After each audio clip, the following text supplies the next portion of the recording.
Muchachos, muy buenos días, compañeros, profe.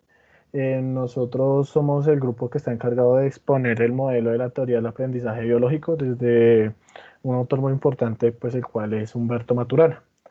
Mi grupo está conformado por mi persona, Daniel Hernández, Juan Álvarez y Ian Silva. ¿Listo? Entonces vamos a proceder con las diapositivas. Siguiente. Bueno, ¿quién es Humberto Maturana? Humberto Maturana es un chileno. Este chileno nació el 14 de septiembre de 1928, el cual es un señor muy estudiado, estudió en el Liceo Manuel Salas en 1950 y ingresó a la Facultad de Medicina en la Universidad de Chile. En 1954 se trasladó a la University College London para estudiar anatomía y neurofisiología gracias a una beca. Ya en 1958 obtuvo un doctorado en biología en la Universidad de Harvard, pues esto en Estados Unidos.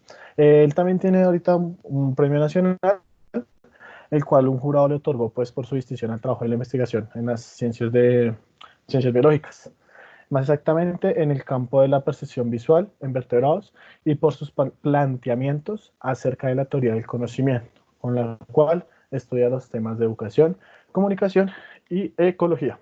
Siguiente, porfa. Bueno, eh, autopoiesis. Esto fue una teoría, un nombre que creó también eh, eh, con Varela, un compañero que él tuvo en la universidad. Y pues como tal, autopoiesis hablando etimológicamente, auto, sí mismo, y poiesis, creación o producción. Es un neologismo propuesto en 1971 por los biólogos chilenos, que es Maturana y Francisco Varela. Bueno, al hablar de autopoiesis se está hablando de la creación, llámese de conocimiento o desde una parte más molecular. Entonces, cómo las moléculas se van uniendo, van creando una unión de moléculas y esto va haciendo que se genere conocimiento, se generan aprendizajes, ya sea de manera, pues en este caso, fisiológica, biológica, también desde una parte más social, como los seres humanos nos integramos a sí mismos para generar cierto tipo de conocimientos. Siguiente, por favor. Bueno, bases anatómicas y neurofisiológicas del aprendizaje. Bueno, el aprendizaje es un proceso biológico y es uno de los más importantes dentro de la vida del hombre. Esto debido a que permite su desarrollo y su integración a la vida social. El proceso de aprendizaje es complejo e intervienen diferentes factores que se vinculan como la biología, la psicología y factores de carácter social. Vemos entonces cómo el ser humano, eh, también desde una parte biológica, fisiológica, como dije anteriormente, va creando conocimiento, ya sea por niveles de experiencias, aprendizaje, ya sea, no sé, de formas, eh, ¿cómo llamarlas? Teóricas formales o informales, de forma autónoma, y se va generando diferentes tipos de construcciones de conocimiento, pues ya sea de manera psicológica o de carácter social. Esto también se habla desde las funciones sensitivas, como lo dijo Vázquez, como un proceso a través del cual los órganos de los sentidos responden a los estímulos provenientes del medio ambiente. Ello significa que el mundo exterior incide en el organismo humano y esta a su vez responde a ello. Entonces vemos como, no sé, un ejemplo como en el desarrollo motor, nosotros actuamos bajo un tipo de, un carácter de una respuesta, un estímulo y una respuesta. Entonces usamos las funciones sensitivas que nuestro organismo tiene para asimismo activar ciertos, no sé, llamémoslo ciertos factores y generamos una respuesta o un conocimiento pues basado por las experiencias. ¿Listo? Siguiente. Bueno, bases fisiológicas en torno al aprendizaje. Como primer aspecto tenemos el proceso de adaptación continua, en el que considera el desarrollo de moldear las conexiones neuronales con cada experiencia. De esta forma podemos relacionar la capacidad de moldear las vías neuronales con el aprendizaje, que va interrelacionado con la experiencia. Desde otro aspecto tenemos el lenguaje, que cumple un papel fundamental dentro del aprendizaje. Si no hay lenguaje, podemos decir que no hay aprendizaje, ya que no hay una interacción con un individuo de la misma especie para manifestar lo que está pensando. De esta forma lo relacionamos con la voluntad de aprender, el lenguaje, como bien mencioné, y la naturaleza del conocimiento experiencial.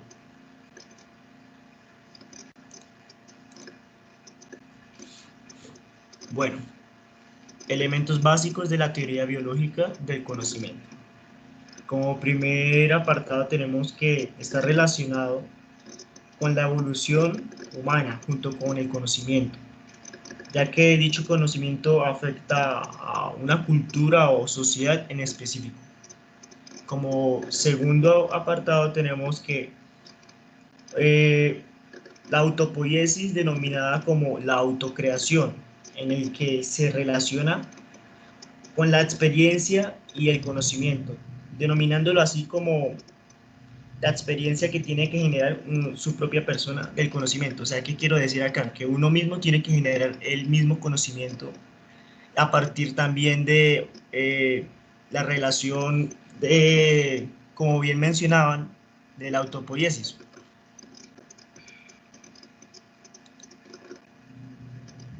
Bueno, en este orden de ideas puede asegurarse entonces que el comportamiento está dictado por la estructura del sistema y que desde el punto de vista de la teoría biológica del conocimiento, todo sistema estructuralmente acoplado al medio en un sistema que aprende. ¿Qué quiere decir? Entonces aprender desde diferentes contextos. No es lo mismo que se aprenda en una ciudad que en el campo. Van a tener diferentes enfoques de aprendizaje. Vivir es conocer. Mente y cognición son inherentes al vivir. A cada momento claramente se está aprendiendo y evolucionando, ya sea desde lo biológico o desde otro aspecto. Todo ser vivo es un ente cognoscente, dotado de mente. Incluso las bacterias orgánicas más elementales son capaces de seleccionar qué le va a beneficiar y qué es lo que le va a afectar. Por ende, nuestro cuerpo en todo momento está actuando para beneficio nuestro.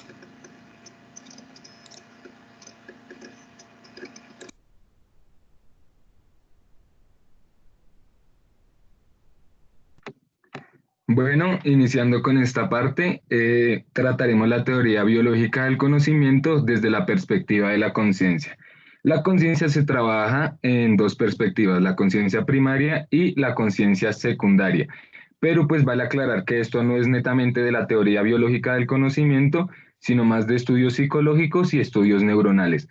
Por lo tanto, en cuanto a la primera teoría, que es la conciencia primaria, tenemos que la conciencia primaria es la que se remite únicamente a las experiencias perceptivas, sensoriales y emocionales sobre todo.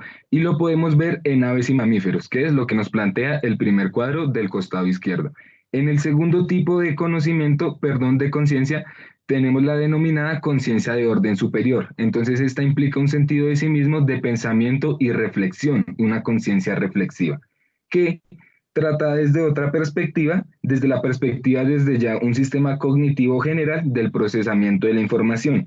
Tenemos que la percepción es el pilar básico de ambas, pero el proceso cognitivo básico o primario se rige simplemente a la atención, a la memoria y el aprendizaje. Y los procesos cognitivos complejos se pueden remitir más a temas como lo son el lenguaje, el pensamiento y la inteligencia. Siguiente. En cuanto al lenguaje, ¿qué podemos decir del lenguaje? Según lo que nos plantea el autor, el lenguaje es un mundo de pensamiento abstracto, no tiene como una forma que le podamos dar al lenguaje, una forma visible o por lo tanto tangible. Entonces lo plantea como algo abstracto. Y dice que es una coordinación de coordinaciones, es un proceso complicado, por lo tanto.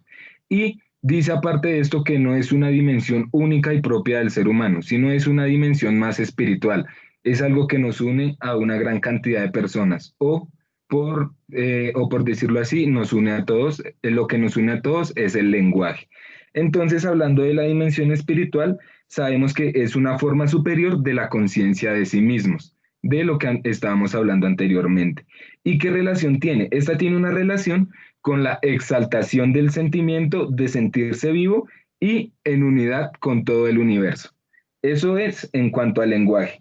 Y en cuanto a lo místico y espiritual, es una experiencia de pertenencia a un ámbito más amplio que personal, como les venía hablando anteriormente. ¿Y qué tiene que ver aquí el acto de observar? Pensarán ustedes. El observar tiene que ver en cuanto al planteamiento que se da de si es objetivo o no el estudio. Entonces plantea que el observar no consiste en una objetividad ni una verdad simplemente exacta, por decirlo así, sino más hacia la experiencia de pertenencia a una construcción propia de la realidad. Yo soy el que construyó mi realidad a partir de lo que he visto, he trabajado y he experimentado. Entonces yo soy el que es capaz de generar una aproximación más cercana con la realidad que llevo manejando.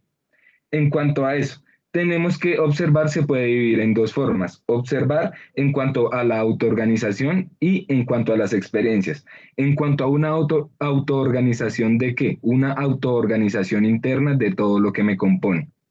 Y en cuanto a las experiencias, estas podemos decir que en parte si vienen de la relación con las demás personas y con el mundo exterior.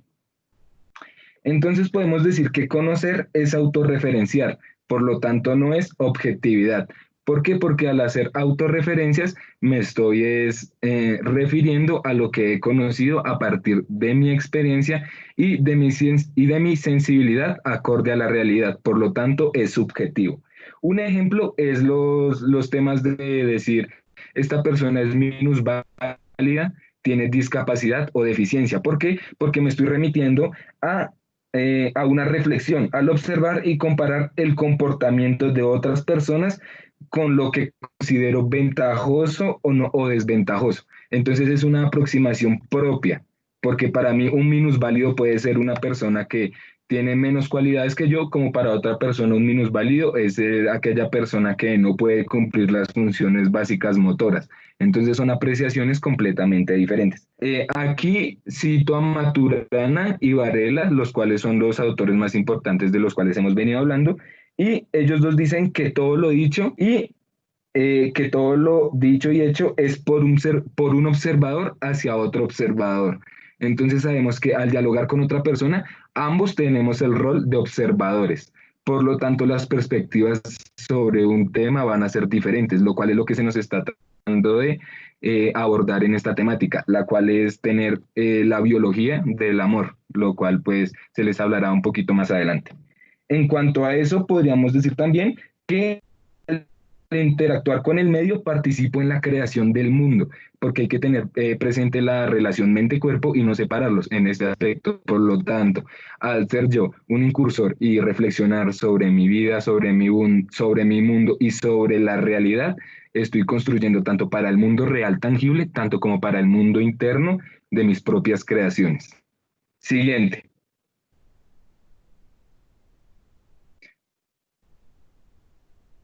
Las características de la teoría del conocimiento biológico según Maturana. Siguiente, por favor.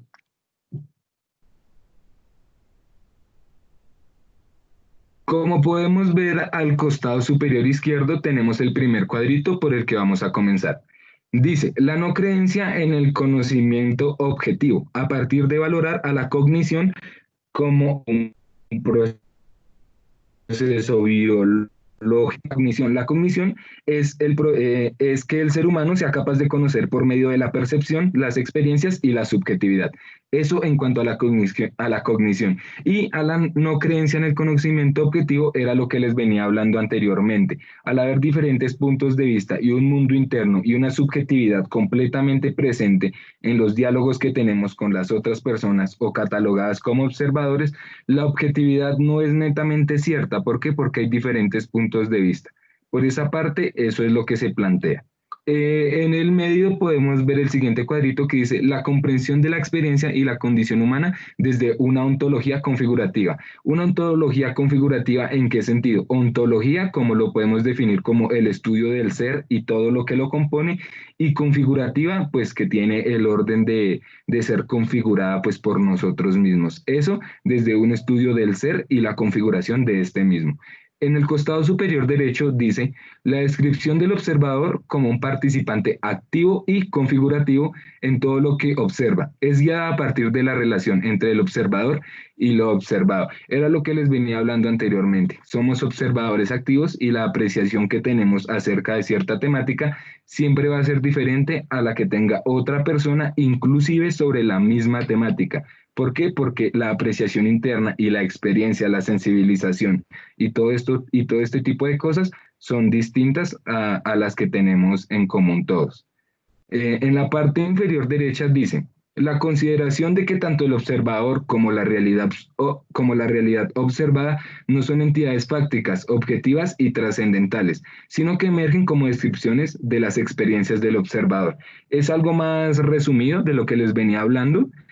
Uno al observar observa diferente por la apreciación y por la percepción y sobre todo por la conciencia que se maneja. El tipo de conciencia juega un rol muy importante en los temas de la observación y de la apropiación del contenido.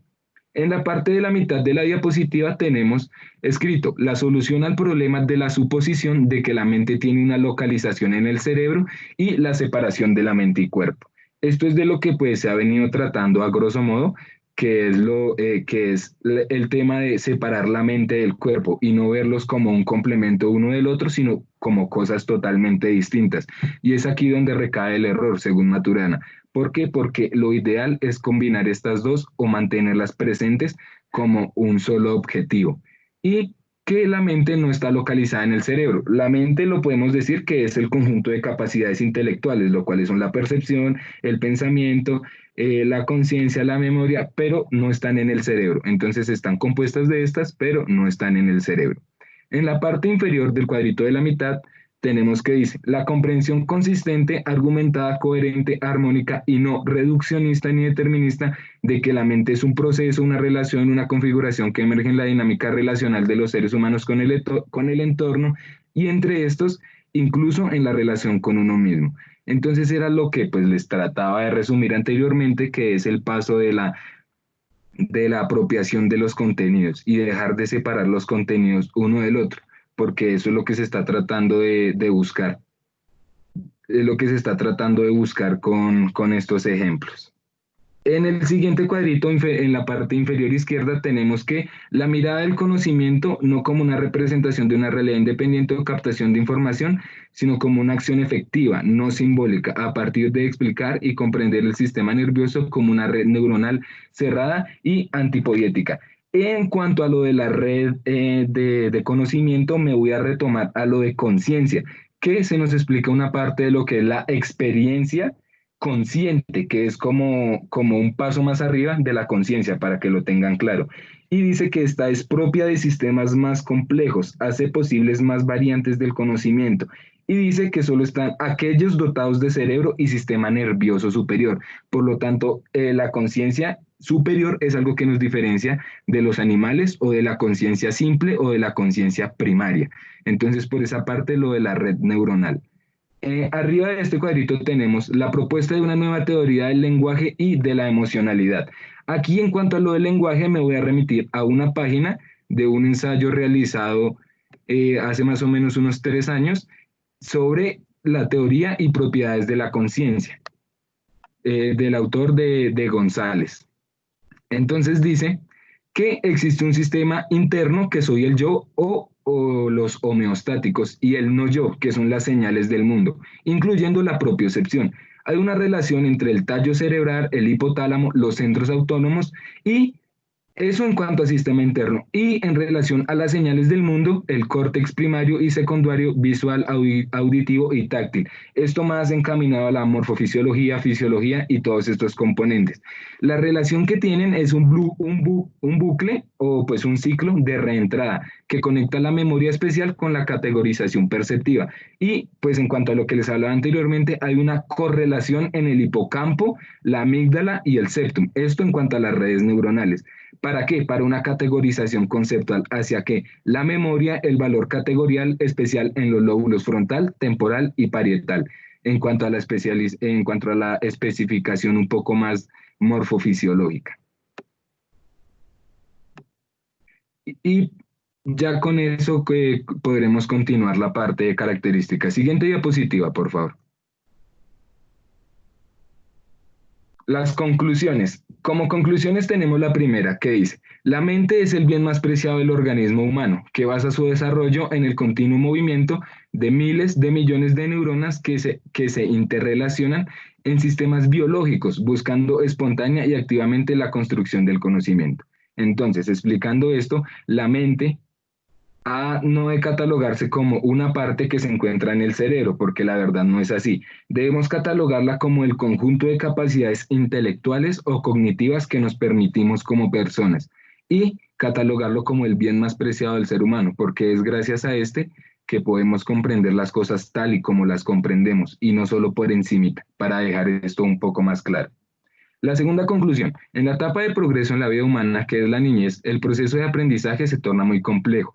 En tanto, no solo depende de las condiciones biológicas del sujeto ni en cómo se organizan y comunican las neuronas, sino también de los factores ambientales que incentivan la curiosidad por el contexto en el que se vive, el mismo que ofrece las fuentes del conocimiento gracias a la plasticidad del cerebro, que le permite incorporar y modificar continuamente nueva información, logrando un aprendizaje significativo. Otra vez aquí recaigo en lo de la conciencia, que es como lo que más se basa en esto, que es la capacidad que tenemos como humanos gracias al sistema nervioso y pues todo el avance evolutivo que se ha visto, que nos permite ser más conscientes que lo que pueden ser los animales o incluso los mamíferos o las aves, como se nos hablaba anteriormente. ¿Por qué? Porque en el ámbito primario se mantiene, en el ámbito de la conciencia primaria se mantienen dos valores, que es la percepción y la emoción, sobre todo. En la secundaria, que es la que más nos compete a los humanos, se mantiene una conciencia autorreflexiva, un pensamiento abstracto, una, un deseo de volición. ¿Qué es la volición? La volición es el mismo deseo, la determinación, y en un ámbito filosófico es el acto de voluntad. Entonces la volición está presente en la conciencia secundaria. La metacognición, ¿qué es la metacognición? Que es muy importante en esta parte de esta conclusión. Es la capacidad de reflexionar sobre sus procesos de pensamiento y la forma en la que aprende cada uno. Entonces eso es para cada uno. Y también nos ayuda a conocer y regular los propios procesos mentales que intervienen en su cognición. Eso en cuanto a la metacognición. Y a la segunda conclusión en relación a lo anteriormente hablado. Como tercer conclusión tenemos, asumir el aprendizaje como un proceso activo e inagotable. Sienta las bases para una educación efectiva que se basa en estrategias que tomen en cuenta el ritmo de desarrollo biológico de cada infante y su capacidad de pensar, solucionar problemas y ejecutar decisiones de acuerdo a las pruebas que le pone el ambiente determinado en el que se desarrolla. Entonces, pues, este ya es básico, que es asumir el proceso de aprendizaje. ¿Y cómo podríamos tenerlo un poco más claro? En esta parte, voy a citar a Maturana, el cual dice, en la obra del árbol del conocimiento, Maturana plantea que, con el lenguaje, aparece el fenómeno de la conciencia de sí como la experiencia más íntima de lo humano. El lenguaje no fue nunca inventado por un sujeto, solo en la presión de un mundo externo, y no puede, por lo tanto, ser usado como herramienta para revelar un tal mundo.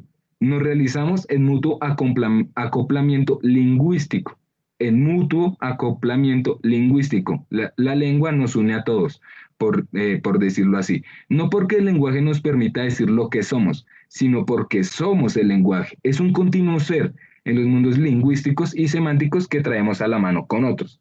Eso en cuanto a la perspectiva del lenguaje. Volviendo a citarlo aquí, esto ya es más en el ámbito pedagógico, el cual nos dice, la teoría biológica del conocimiento adquiere también significativo interés para las ciencias de la educación, pues ofrece una visión singular para reinterpretar categorías básicas de la pedagogía, como educación, enseñanza, instrucción, formación y desarrollo, vistas en el contexto de aquellas interacciones recurrentes entre seres humanos que generan cambios congruentes o con sentido en todos ellos y conducen a su transformación estructural en la convivencia humana.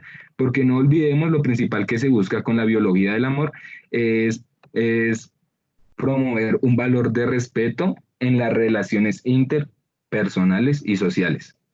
Como última conclusión tenemos, la condición genética y biológica secundado por un proceso de comunicación e interacción directa con un contexto histórico-social, permite al ser humano elaborar sus propias experiencias sobre el mundo y en la recordación de estas irá modificando su conducta a partir del conocimiento ya construido, como les había venido explicando antes. Pero estos procesos requieren de una selección y guía de las acciones externas en función de orientar los procesos cognitivos. Hay que tener en cuenta los factores externos para el resultado que queremos lograr con los valores internos o con nuestra meta de cognición. Entonces hay que tener una relación entre lo externo y lo interno para lograr un objetivo. Si no hay una correlación entre estas dos, lo posible es que el objetivo se vea alterado en su resultado. Pero estos procesos requieren de una selección y guía de las acciones externas en función de los procesos cognitivos. De ahí la importancia que el docente domine los mecanismos biológicos a los cuales responde el aprendizaje en los tiempos sensitivos del desarrollo humano, para trazar estrategias didácticas más efectivas que hagan al niño un ser autónomo a la hora de construir su saber. Y esto entra ya más en un contexto de lenguaje, el cual les voy a explicar, porque hay distintos tipos de lenguaje y en este caso hace referencia al lenguaje que debemos utilizar con nuestros alumnos como futuros profesores. Entonces, permítanme un momento mientras busco el cuadro de lenguaje y les explico la relación que hay entre los distintos tipos de lenguaje. Entonces tenemos relaciones o dominios. Relaciones o dominios en cuanto a qué? Relaciones laborales, políticas, sociales y personales. Esto en cuanto al lenguaje, enmarcado desde la biología del amor o lo que plantea Maturana. Entonces hay una relación de dominio laboral, político, social y personal. ¿Cuál es la diferencia? La laboral no es una relación de carácter social. La política tampoco es una relación de carácter social. La relación social, pues sí es de carácter social, pues valga la redundancia. Y la relación personal. Esta es más que una relación social, fundada en la anterior, pero en intimidad. Entonces vemos que existen diferentes tipos de relaciones y dominios. Es lo que debemos tener en cuenta para el momento de trabajar este tipo de aprendizajes y contenidos dependiendo del contexto. Y creo que con esto concluye la exposición y pues antes que nada agradecer a la profesora y compañeros por presenciar la exposición. Muchas gracias.